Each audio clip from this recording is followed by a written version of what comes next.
Oh.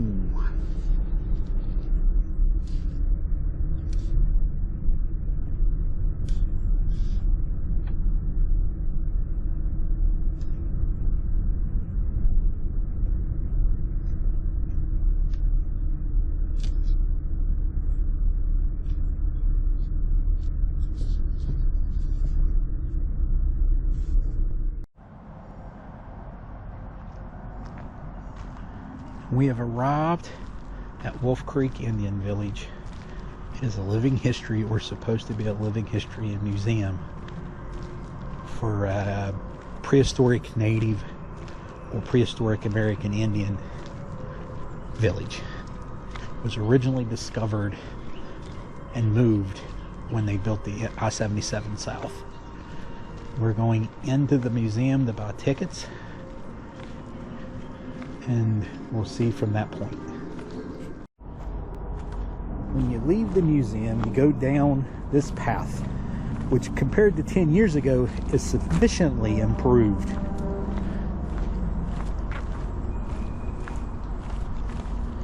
I'm here on a Saturday morning, roughly 10 a.m. It's nice and cool, and it's not humid, nor is it crowded. I am the only person on the tour, so feel sorry for the tour guide. She got a history geek. That's all right. I like history geeks.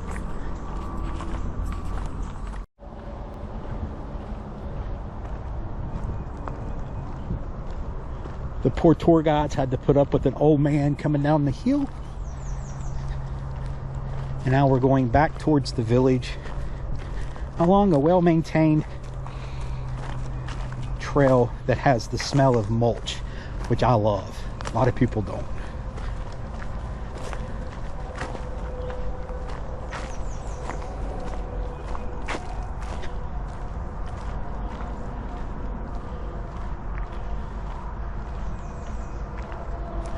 So where do you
This wall is known as a wattle. The style that they did it, they also did this in Europe. Oh, okay. It dates back to the medieval period when it came to it.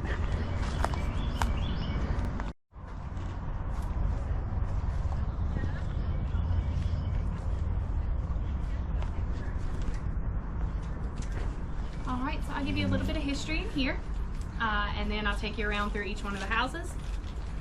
So this was farmland in the 1930s. The site was owned by a man named Brown Johnston, which is where we get our name from. This is the Brown Johnston site. During all of his farming and everything like that, he uncovered small artifacts, arrowheads, shards of pottery, things like that. So he brought in a friend of his, Wayne Richardson, who was a Native American artifact collector. He documented everything that he had found up until that point. And then they kind of stopped looking around a little bit when they discovered. So they covered that back up. They turned cows out and just used it for pasture land for about the next 40 years. In 1970, Interstate 77 was being constructed, and they ran into a slight problem by the name of Wolf Creek. They needed to reroute that in order to make room for the interstate. And they intended to reroute that right over top of Mr. Johnston's land. So when Mr. Johnston got wind of that, he informed the highway department of some of his findings there, and they brought in Dr. Howard McCord, who was our state archaeologist at the time. Dr. McCord was given 30 days to see what he could find and document everything that he found. 30 days is not a lot of time whatsoever for a dig like that. Most of them take years. This one was done in a month, and we haven't had any digging done since then. After the dig was completed, the creek was rerouted exactly as planned right through that site. So we are 200 feet from that original site, and everything has been rebuilt according to the map that was drawn for us, which would be this one right here. There is a larger version of this on the wall in the gift shops. You'll be able to see in a little bit more detail. But this is just a rough sketch of what they were able to find. The biggest find here were post molds. So these are some of our post molds here. All it is just a fossilized hole in the ground where a post used to stand. And Dr. McCord recorded every one of those that they found. So everywhere on this map that you see a dot, that is where a post mold stood. So there were 229 of those that made up a palisade wall around the entire village, 13 house patterns, roughly 17 fire pits, about 30 storage pits, and 14 burials was what they uncovered here. They carbon dated 2 of the fire pits. Those dates came back as 1480 and 1520, so roughly 500 years ago. We consider that prehistoric, pre-European, whichever of those terms you want to use, they mean the same thing. So that means there was no metal to be found, and there were no farm animals, anything like that. This house in particular was the largest house that was discovered. It had a couple of unique things about it. For starters, it was the only house that had 2 doors on it. The rest of the houses had one very small entrance. That was to keep large animals out and keep heat in during the winter. This is the only one that did have 2 doorways. It's also the only house that had what we call a clean fire pit. So a clean fire pit just means that there were no food remains, there were no pieces of bone, there were no pieces of pottery, anything like that found in the fire pit. That indicates that there was no cooking taking place, which leads us to believe that there was probably no one living in this house either. It doesn't make a whole lot of sense that you would cook here and not live here. So we call it our council house. Any type of meetings, ceremonies, things like that that needed to be indoors, those would take place in this building. The estimated population of the village was about 75 to 100, and they estimate that they were here probably about 5 to 10 years.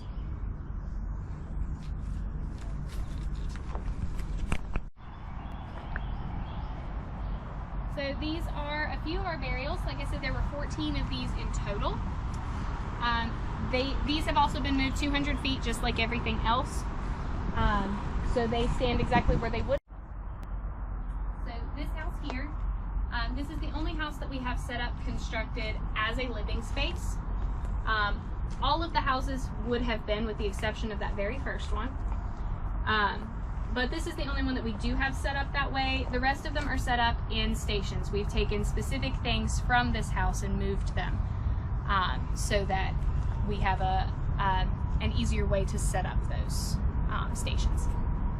We believe are, for the most part, accurate to this area. So this one right here is from a Western tribe versus an Eastern woodland tribe. Correct. Yes. Okay, how can you tell the difference? So in a woodland tribe, you are more focused on survival. There's less time to add shells and beads and paint color like that to your clothing. It's also a much lighter material. The more eastern tribes had a heavier deer skin is what theirs were made from, whereas your more western tribes were following buffalo herds. So in order to make traveling a little bit easier, everything would be lighter. So the eastern tribes weren't nomadic, they were sedentary. Correct, yes. And the eastern tribes were militarily more powerful than the western tribes. That is, for the most part, true. This tribe in particular, there's nothing to indicate a military presence here, mainly because of how the palisade wall is constructed. Those poles are a decent ways apart, and they would have been woven, like what you saw when we came in. That seems to indicate that they were trying to keep out animals rather than people. That type of thing is not really going to deter a tribe who's at war. There was also no ash found in and around the palisade wall, so there's nothing to indicate they were burnt out. Everything seems to indicate that this was a peaceful tribe, and specifically one that was trading with others. There was a multitude of saltwater shells found here. We're roughly 6 hours from the coast by car. That's a long walk. That's a very long walk. So that's... Now my question becomes, when you read the journals of the explorers from Europe, and however you want to say it, tribes or country, because they all speak different languages, therefore they fall into different tribes. If you follow it, it's just a socioeconomic grouping. Correct, yes. They found fields of bones. That means that before they came, European disease followed before them. Right. So could that have been what removed these tribes? It's possible. This one, there were only 14 burials found. Granted, there were only 30 days to do all this. It's very possible that there was more than that. The skeletons that they did find, there wasn't any signs of mass disease. One of the bodies was decapitated from what appeared to be a hunting accident. Several of them, there was some scoliosis, things like that. So there was nothing really to indicate that there was a large disease that kind of took people out. This village, we believe that they just moved on, probably because of new hunting land, new farming land, things like that. There weren't a lot of artifacts, and everything that was found was broken, which leads you to believe that they had time to take everything with them. So for example, the pieces of pottery here. These are some of the artifacts that were found here. We don't have any of these on site. These are in the State Archive building in Richmond. But these are some of the pieces that were found. The largest fragment was only about 6 inches wide. And nothing was just pieces. We've reconstructed it as best as we can from what little we know about how their pottery was made. But the lack of artifacts and the fact that everything is fragmented leads us to believe that there was probably a decent amount of time to move on. It didn't seem like they were in a hurry. And with a disease or something like that, that wouldn't have been the case. That's why you have the fields of bones, because they literally walked on fields of bones. Yeah. So there's nothing to indicate that here. What we've got set up here are just some basic examples of potential ways that they could have made their pottery. Like I said, we don't have any whole pieces to base this off of. We do know what their clay looked like. This is the clay from the creek, which is where they would have gathered theirs from. So as far as color, that's accurate to what they would have had. That one was shaped around a gourd, which is a very simple way of making something. You shape it, you fire it, and the gourd will shrivel up when you fire that. Pinch pots are another way that could be done, which is just basically shaping it with your hands on some type of flat surface. And then coil pots were another one. Rolling the clay out into a rope and then coiling that up and letting it air dry. Those are three of the simplest ways to do something without a pottery wheel, which isn't something that they would have had. The clay that was used here was tempered with limestone as well, so that made it a little bit more durable. There were a lot of beads found. There were fragments of a pipe that was found as well, so we can assume that they had some type of tobacco, something that they smoked, I'm sure.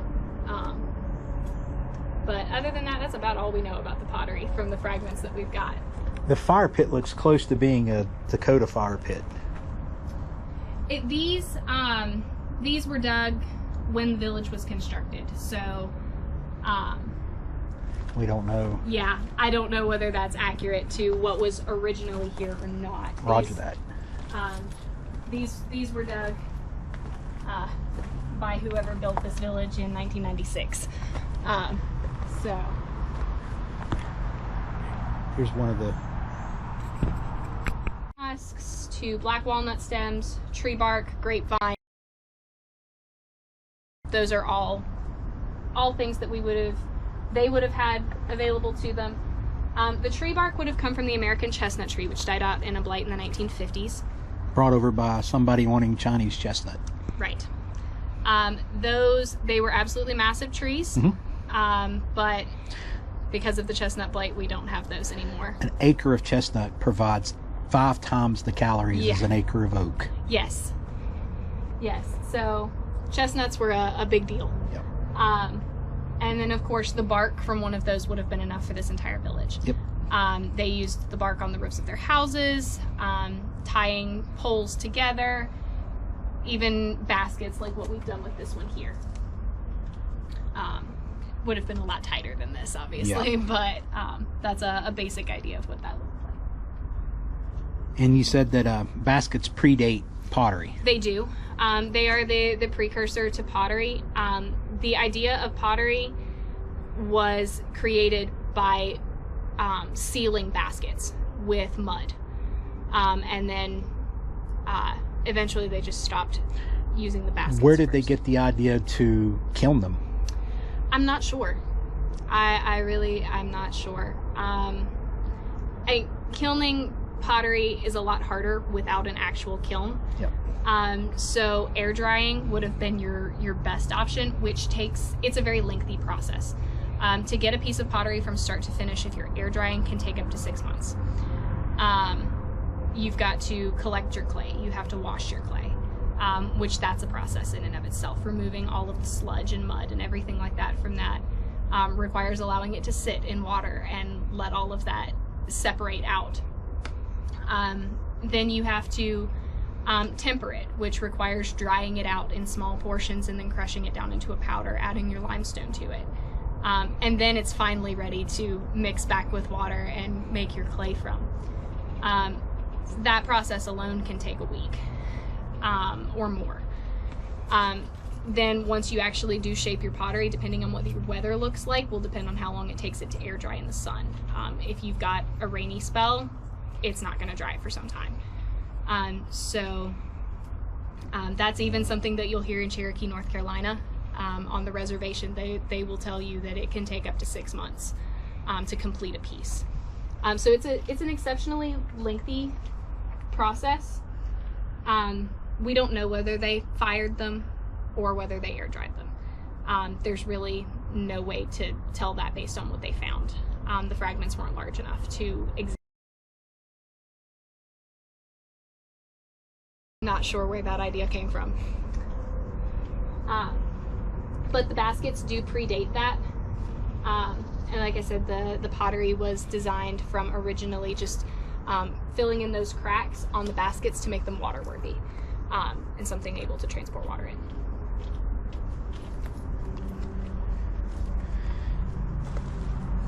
Here are some more graves.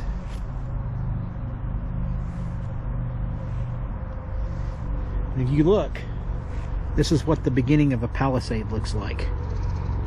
You can see it here. And what she's referring to as not being defensible. A wattle like that may delay someone, but it's not going to stop them.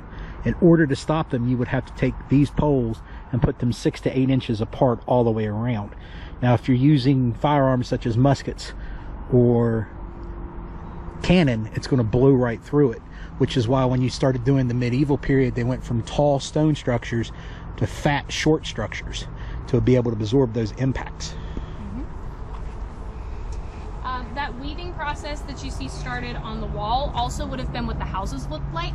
That is demonstrated with this one here. This is a corn crib, right? Correct, yes. So any of your harvested vegetables, even hides that were in the process of tanning, anything like that would have been stored in here, especially during the winter. But this is more of what the houses would have looked like. We use bamboo, we used river cane. It's basically the same plant. River cane is a little bit smaller. It's in this area, so we don't have any. It's been wiped out in this area. Yeah, farmers don't like it. Yeah. We do, however, have an invasive patch of bamboo, which is where we gather all of ours from and use it here since it's extremely similar. Theirs would not have been quite that close together, and there would have been other branches woven through it, and then that would have been packed with mud. That's your insulation. The bamboo like this doesn't keep much out. It's very, very see-through. You can see daylight. You can see daylight through the entire house. It works well for the museum purposes. Yes, it works well for our purposes, not necessarily for living. Now, there's one thing, even with the open roofs from fire, this entire structure would be full of smoke. Correct, yes. So they would smell like smoke, but you got to remember, guys, they do not have deodorant. And the French perfume came about from people using the bathroom inside the corners of their house. That's where you got French perfumes in the medieval period. They didn't have them. Right. So here you go. Yep. And the smoke eliminates a lot of the smell of body odor. Body odor, and it keeps bugs out. Yep, it does. And the roof allowed enough smoke out that you weren't going to choke on it, but it definitely would not keep all of it out. We've had fires going in here, and the smoke inside the buildings is bearable, but it's not gone. Yeah. It doesn't meet 21st century standards. Right, yeah, it definitely doesn't. And it's probably, there's less smoke in the houses when we build a fire probably than there originally was, because we have multiple open doorways because of building code as well. And you also have the... Yeah, and ours, we don't have mud packing in for insulation. So there would have been a lot more smoke in the houses than what we have. Definitely not 21st century fire worthy. But it worked well for them as far as keeping the heat in and eliminating odors and bugs.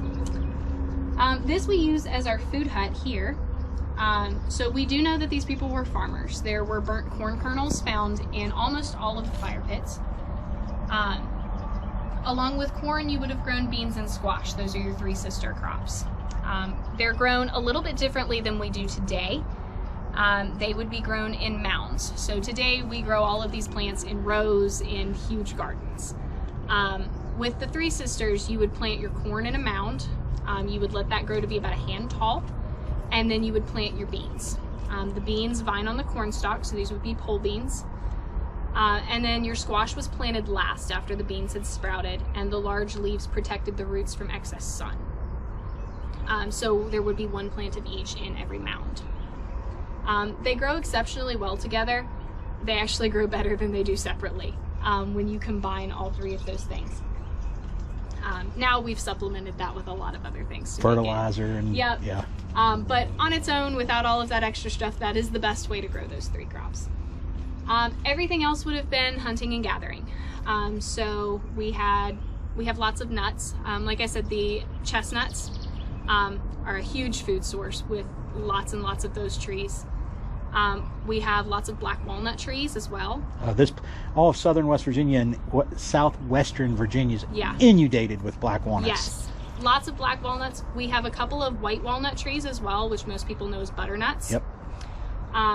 Acorns would have been used for flour. We have a multitude of those as well. So those are just some basic. We do have hickory nuts. You also had bison, wood buffalo. Correct. You had elk. Correct. You did not have wolves, and you did not have cave bears like they show on TV. Right. We do have black bears, and they would have had black bears then as well. Yep. But that is the extent of our bear population. Elk was a thing. Deer. The elk are actually currently being repopulated as well. So we still have those. We do not have the wood bison anymore. They're extinct. Yes. But there were wood bison here at the time. We have a lot of cow bones around here. Those are all representative of our wood bison, just because we don't have the wood bison to show. We do have a lot of snakes. So Virginia has 3 venomous snakes. That would be the copperhead, the water moccasin, and the timber rattlesnake. The timber rattlesnake is an endangered species. We're not allowed to kill those. The rest of them we can do whatever we want with. We also have a lot of black rat snakes. The black rat snakes we keep around for the fact that they like to feed on copperheads and water moccasins. They love it. They absolutely love it. So they keep down our venomous snake population so that we're not running a risk of bringing people down into a field of dangerous snakes. The black rat snakes are also very, very docile. We can move them barehanded, especially the ones that like to hang out in the village sometimes. But all of those would have been a food source as well. In Wolf Creek, there is trout, so that was a large source of food, probably more so than hunting. If you've got a creek in your backyard, with lots of fish in it, you're going to take a net to the creek. Yeah, and make traps. Yes, absolutely. We also have snapping turtles, and we have box turtles. Those can both be found in the creek. Some smaller things in the creek would be your freshwater clams and your periwinkle snails. Both of which are edible, but it takes a ton of them. It does. It does. It takes a whole lot of those. Fortunately, there are a whole lot of those. After a good heavy rain, we can find probably 40 or 50 of these shells that have just washed up on the creek bank. These right here are spice berries. The spice berries are very similar to allspice. These grow on a northern spice bush, so Virginia is about as far south as they come, but we do have multiple that grow wild here.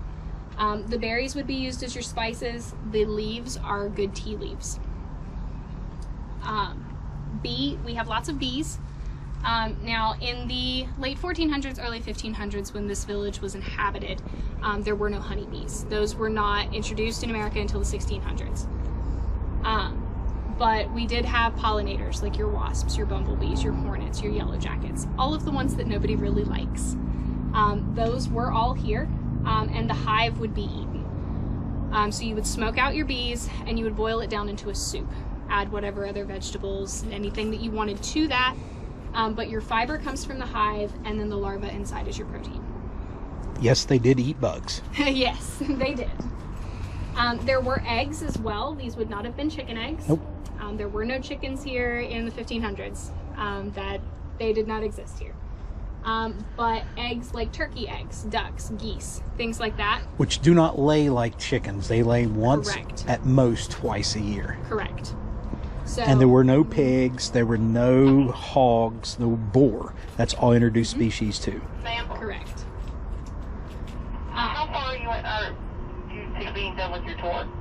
I'm on the way up right now. I'm coming up the trail. All right, sounds good. Cattails are another thing. So we call the cattail the grocery store plant. You can use those for absolutely everything. They are a food source. The entire plant is edible when that is fresh. Before that head turns to flower, you can eat it.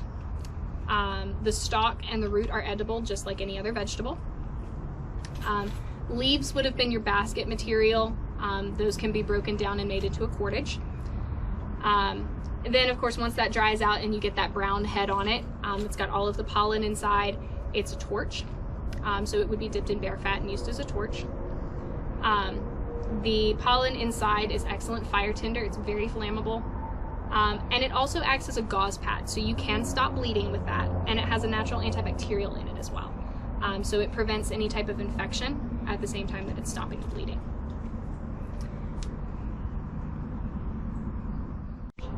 I had one and it has mysteriously disappeared as well.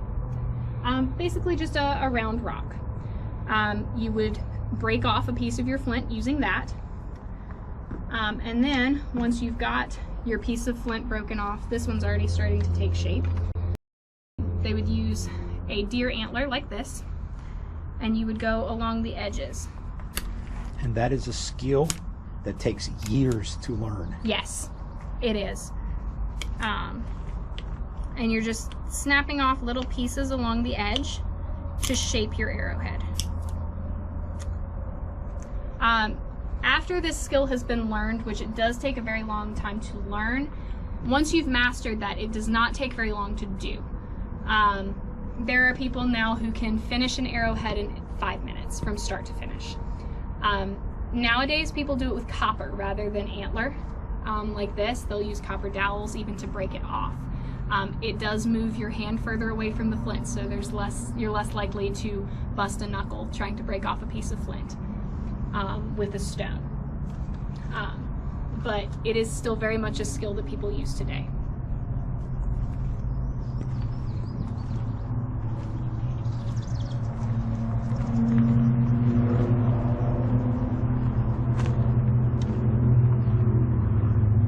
This is our last house here. So these are some of the animals that we do have native.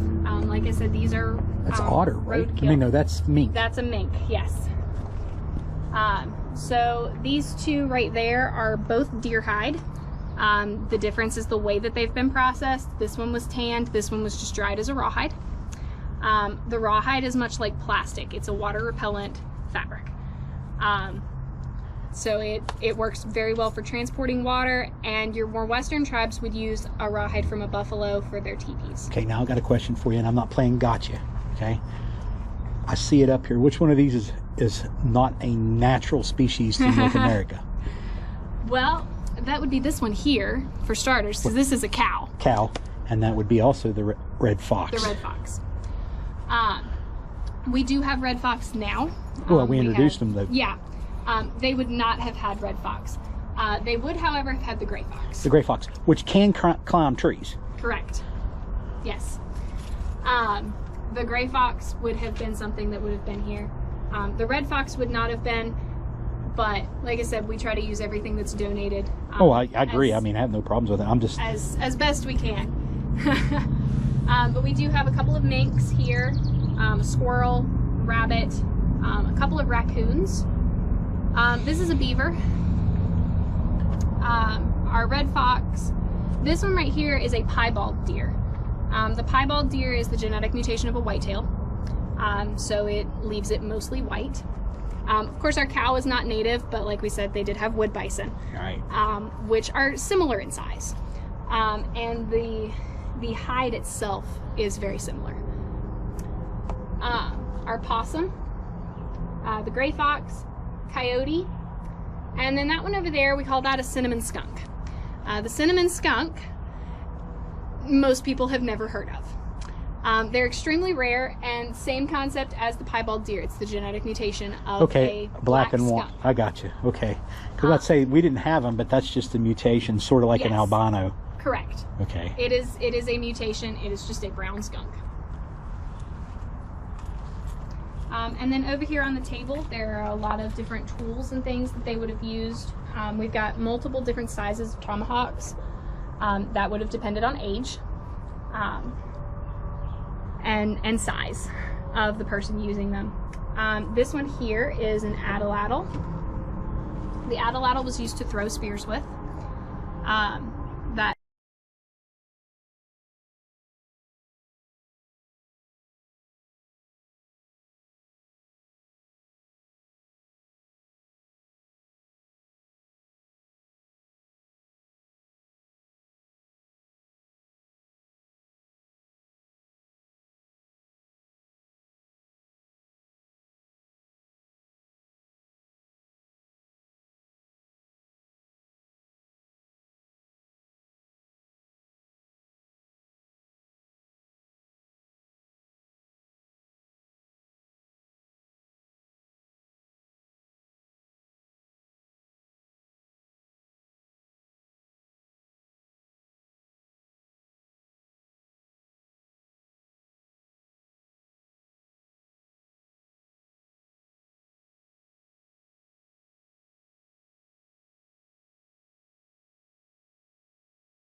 quickly try. And this is the trail as we leave the village. I suggest coming and spending it. It's $15 general admission, $1 off for military veterans, first responders, AARP, and any one of those above 55 years of age, which I'm years away from the latter, thank God. Included in your tour of the village is this little museum. That is the larger version of what she was showing us down there. Every one of these dots indicate where a pole would have been located for the houses in the palisade.